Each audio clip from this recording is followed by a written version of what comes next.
Olá, pessoal, bem-vindos a mais um conteúdo extra dos minicursos GELIC, nesse minicurso do mês de junho, que tem como título O Lugar da Língua Inglesa Hoje, Decolonialidade, Afetividade e Didáticas Atuais. Bom, primeiro, antes de tudo, eu não posso esquecer de dar esse recado para vocês. Sigam a gente nas redes sociais. Nós somos o grupo de estudos de literatura e cinema. O Minicurso GELIC é um projeto de extensão que pretende colocar em pauta conversas sobre literatura, cinema, ensino, e abrir um espaço para a gente conversar sobre isso, criando esses mini-cursos, né? Você pode acompanhar nossas atividades pelo Instagram, @gelic_copa. Também estamos aqui no YouTube e no Spotify, como @gelic_copa no YouTube e no Spotify, Gelic_copa. Já vai, se inscreve no nosso canal, aproveita e também segue a gente no Spotify, salva a nossa playlist, nós temos uma playlist lá. Se você quiser propor algum tema de minicurso, quiser conversar sobre algum outro assunto, você também pode entrar em contato com a gente via Gmail. Nós temos o e-mail gelic.projeto.fopa@gmail.com. Também aproveito esse momento para indicar vocês, caso você ainda não conheça, não siga, o grupo de estudos linguísticos em inglês, o Gelinho Copa, que está em parceria com a gente nesse minicurso. Vocês podem seguir eles lá no Instagram, @gelinhocopa, e também entrar em contato com eles via e-mail. O e-mail é gelinhocopa@gmail.com. Esses são os professores que participaram desse minicurso, a professora doutora Silvia Hall, que é coordenadora do Gelim, e também professora da Universidade Federal do Oeste do Pará. Nós temos a Tamara Pereira, que é mestranda em letras pelo PPGL, que é o programa de pós-graduação da UFOPA. Temos o professor Samuel, que hoje vai falar com a gente, que é mestrando em letras também pelo PPGL. O Ian, que é licenciando em letras e também membro do Gelim, UFOPA. E eu, Alice, que sou mestranda em letras e também sou bolsista de extensão desse projeto. Só para a gente relembrar o que a gente viu nessas duas aulas. Na primeira aula, a gente viu Gelim e o lugar da língua inglesa hoje, o que é Gelim, decolonialidade, o lugar da língua inglesa hoje e afetividade. Na segunda aula, a gente viu práticas decoloniais em língua inglesa, desafios e possibilidades. Nós falamos sobre I Speak English, but I Am Still Me, questões de identidade, colonialidade e afetividade. Agora, nesse vídeo, a gente vai falar sobre World Roots, o mundo pelas nossas folhas. Também vimos na aula do dia 23, I Like to Be Loved by You, da Carmen Miranda, em uma proposta de atividade didática decolonial, e também o ensino de língua inglesa na Amazônia por uma perspectiva decolonial. Agora eu vou passar a palavra para o professor Samuel, e ele vai compartilhar um pouquinho do que ele está estudando. Vou só mudar o slide, aguardem um minuto.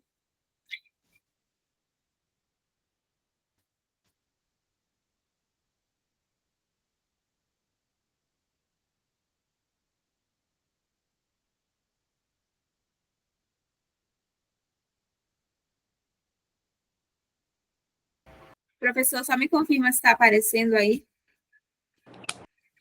Ainda não apareceu, só a logo do Gelic mesmo. Tá, vamos esperar um pouquinho. Prontinho, apareceu. Oi? Então pode começar. Perfeito. Bom dia, boa tarde, boa noite a todos e a todas. É um prazer estar aqui novamente a convite do Gelic. Alice, muito obrigado. Desde já, você realmente estar com você é uma emoção diferente. Muito obrigado mesmo, Alice. Muito obrigado, Gelic, professora Silvia Hall, professor Helder Tanaka. É um prazer. Eu me chamo Samuel, sou professor formado em língua inglesa, mas também possuo licenciatura em português e licenciatura em geografia.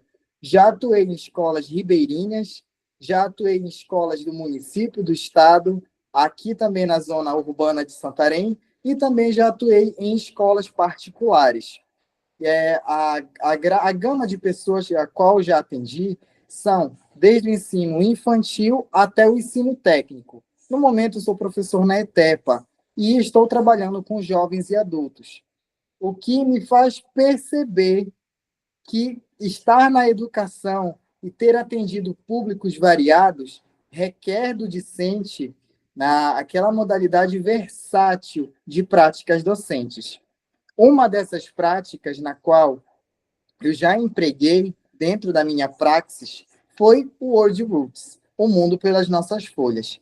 Nesta ocasião, eu consegui fazer um projeto interdisciplinar com o professor de língua inglesa. Na época, eu era o professor de geografia da escola e consegui fazer uma integralização com o professor de língua inglesa. E nós vamos falar um pouco sobre esse World Roots, o mundo pelas nossas folhas. Ok, Alice. O primeiro passo para nós entendermos como isso aconteceu, como esse projeto foi uma prática docente, aconteceu, uma prática pedagógica, uma prática de ensino, foi que nós queremos fazer um pouco da educação decolonial dentro do território ribeirinho, dentro da sala de aula ribeirinha. Voltando para o teórico Walter Mignolo, que ele fala sobre as epistemologias do Sul, ou seja, o nosso conhecimento territorializado que valoriza o saber. Além da teorização do Walter Mignolo, nós também buscamos orientações dentro da Base Nacional Comum Curricular, a BNCC, onde nós encontramos estímulo ao protagonismo e identidade e diversidade cultural. Ok, Alice? O objetivo da World Roots foi o ensino do inglês contextualizado no território ribeirinho, isso com o ensino da geografia, e a conexão entre língua, cultura, natureza e identidade. É por isso que, quando nós falamos sobre educação decolonial, ela pode abranger a escola toda. Nesse caso, essa prática foi interdisciplinar, e isso gerou resultados, inclusive. Pode passar. Bem, esses objetivos que nós tivemos bem específicos da BNCC foi desenvolver competência comunicativa com base no território, promover práticas decoloniais e sustentáveis, estimular criatividade e criticidade e pertencimento. Olha só, para você entender como foi a World Roots, foi dado na prática por mim, na época, o professor de geografia, que era eu, nesse caso, que os alunos fizessem na prática, eles mesmos montassem um mapa mundi, feitos a partir de materiais que eram encontrados na comunidade. Ou seja, eram folhas, eram galhos, raízes, escamas de peixes, e que isso fosse pudessem trazer para dentro da sala de aula, e nós íamos montar um mapa mundi. Esse mapa mundi, ele ia ser todo repleto com palavras de países, capitais, todos na língua inglesa, dentro da sala de aula ribeirinha. E quando nós pensamos nessa prática pedagógica, nós pensamos porque os mapas até então que nós tínhamos dentro da escola na época eram apenas aqueles mapas que já estavam dentro do Atlas, alguns já estavam desatualizados, e o que nós queríamos repassar para os alunos eram os princípios da sustentabilidade, que aquelas coisas que estavam ali ao redor da comunidade, folhas, galhos, sementes, escamas de peixes, poderiam se transformar em outras coisas. E também poderiam servir para a língua inglesa, na aula do outro professor que estava junto comigo nesse projeto. Ok, Alice?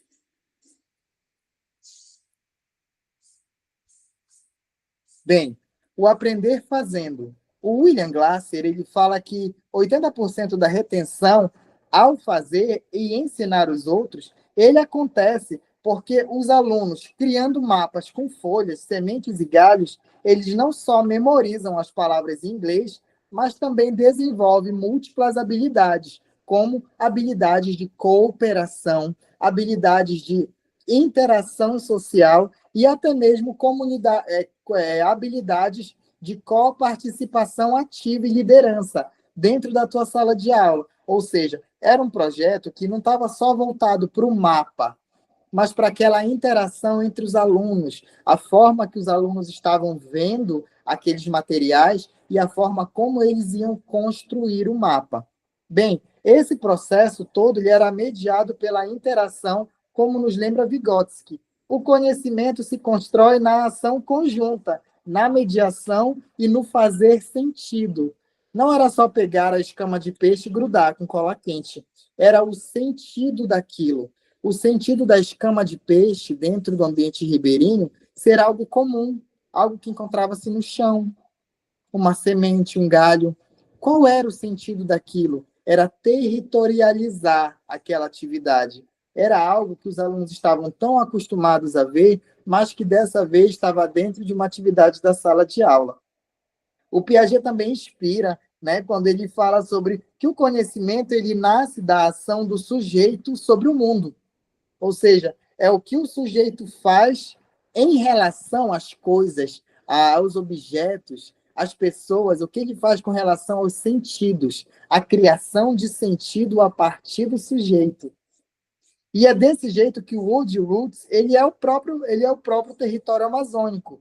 Wood Roots, que foi a construção desse mapa, o objeto, o mapa, era a construção do território amazônico. O sujeito é o aluno que vai manipular os elementos naturais para aprender o inglês, que o conecta com suas identidades.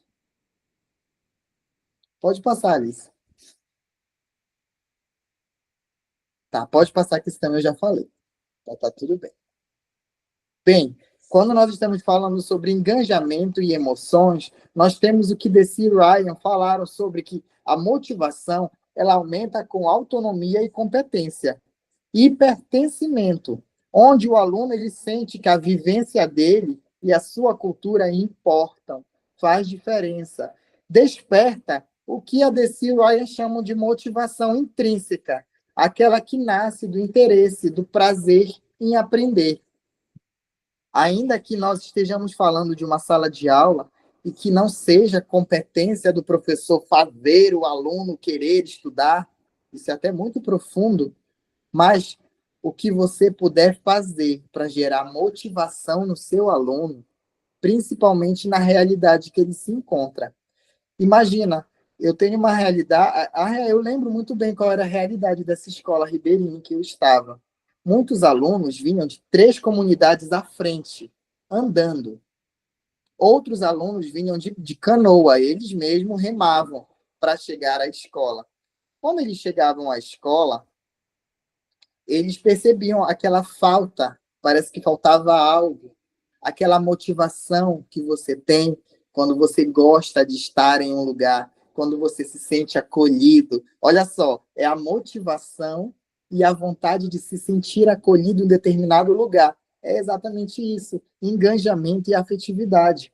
A proposta do Old Roots é isso, criar um espaço de descoberta, onde folhas e sementes se transformavam em palavras e atitudes. E o mapa, que foi o produto final, se transformava num símbolo de pertencimento. Como reforça Lee e Hammer, eles falam que na criação dava de errar. E está tudo bem errar.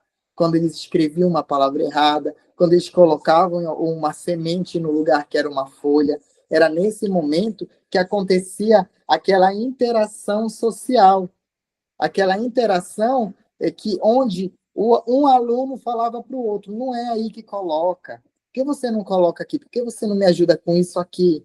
Você é melhor nisso. Venha cá. Um aluno falando para o outro. Tu que sabe acender aqui a cola quente, vem cá, gruda aqui para mim. Essa interação social cria vínculo entre os alunos, vínculo entre os alunos e o professor, e vínculo entre o professor, o aluno e o local onde eles estão. Assim como informa Lee Hammer, que fala que os elementos lúdicos, eles fortalecem o engajamento afetivo. Ok, Alice? Pertencimento e identidade. O território ele não é só um cenário de fundo, ele é um conteúdo ativo. Ao mapear o mundo com folhas da floresta, os alunos experimentam aquilo que o Walter Mignolo ele chamou de epistemologia do sul, que é reconhecer o nosso saber local, legitimá-lo e tornar potente. Olha só, tudo isso na aula de geografia com inglês. Essa prática rompe com a ideia de que o ensino centrado apenas na referência distante valoriza a educação ribeirinha, como defendem Cavalcante e Weigel. quando eles falam sobre que a educação ribeirinha valoriza o contexto local, porque ela está ligada ao território, ela fortalece a identidade. E também uma pedagogia da fronteira, como diz a Glória Anzaldúa, perdão, gente, Anzaldúa, que ela reconhece as práticas culturais e a língua como uma prática híbrida, periférica, mas também plena e cheia de significado e resistência. Essa teórica, ela fala muito sobre os indivíduos que são marginalizados geograficamente, sociohistoricamente, nesses lugares, porque, para quem estiver me ouvindo pelo YouTube, pelo Spotify, eu estou em Santarém. É uma cidade aqui no oeste do Pará. Temos o centro urbano e tudo mais, mas não muito longe daqui, é um pouquinho ali, 10 quilômetros subindo o Rio Amazonas, nós temos comunidades ribeirinhas, onde a realidade lá é totalmente diferente daqui da realidade do centro urbano. Ou seja, nós temos a mesma identidade, porém, nós temos essas nuances. Ainda que esteja perto da cidade, nós temos modificações nas estruturas sociais, e elas refletem diretamente no nosso aluno. Para cada contexto, há de se pensar, então, numa prática pedagógica que valorize essa nova identidade, que ela não seja generalizada, mas que ela seja tratada de forma específica. Ok, Alice?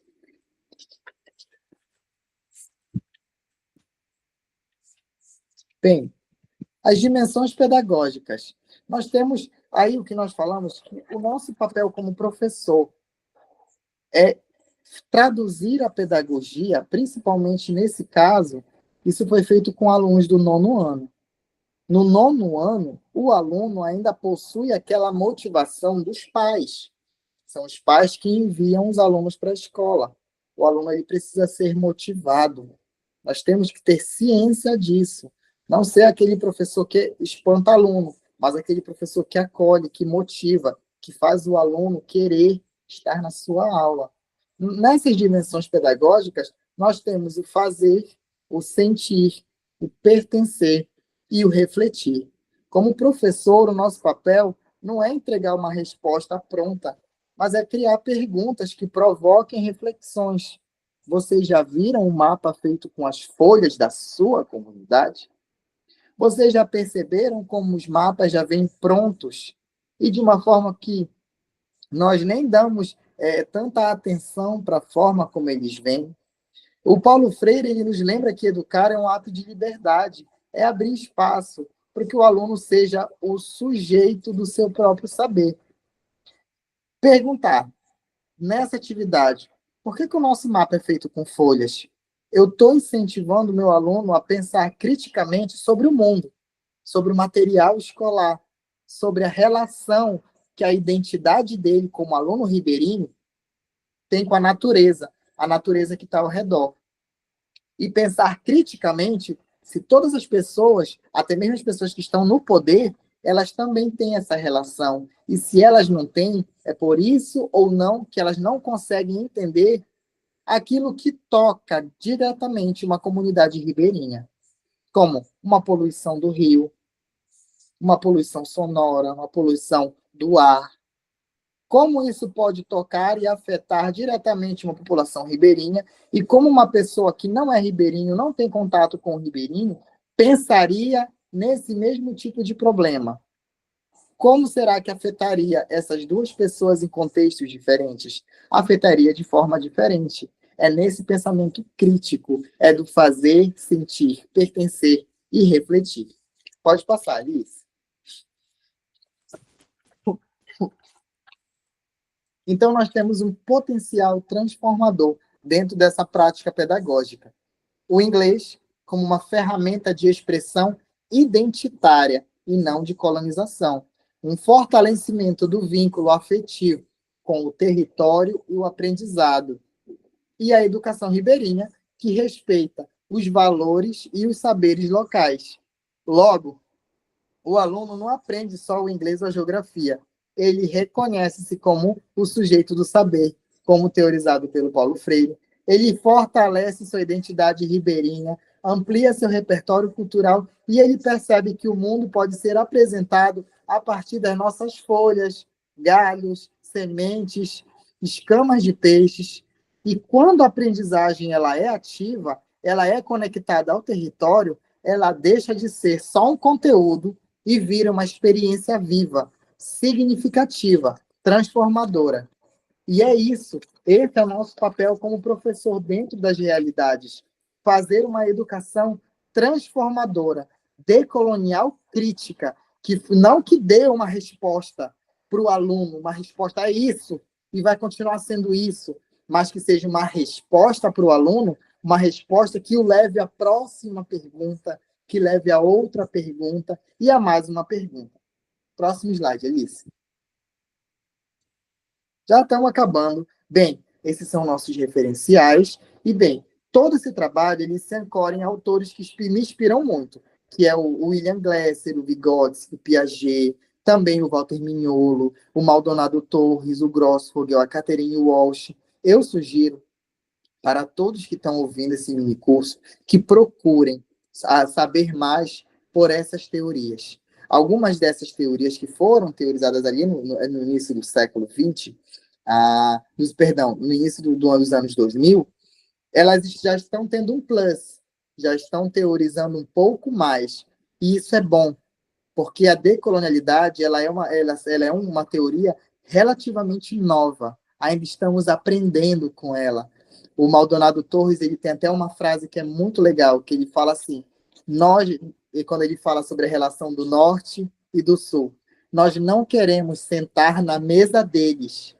Nós, aqui do sul global, nós queremos muito fazer a nossa própria mesa. Nós queremos construir nossa mesa para poder nós nos sentarmos na nossa mesa, sem preocupações com o que a outra mesa vai achar ou não.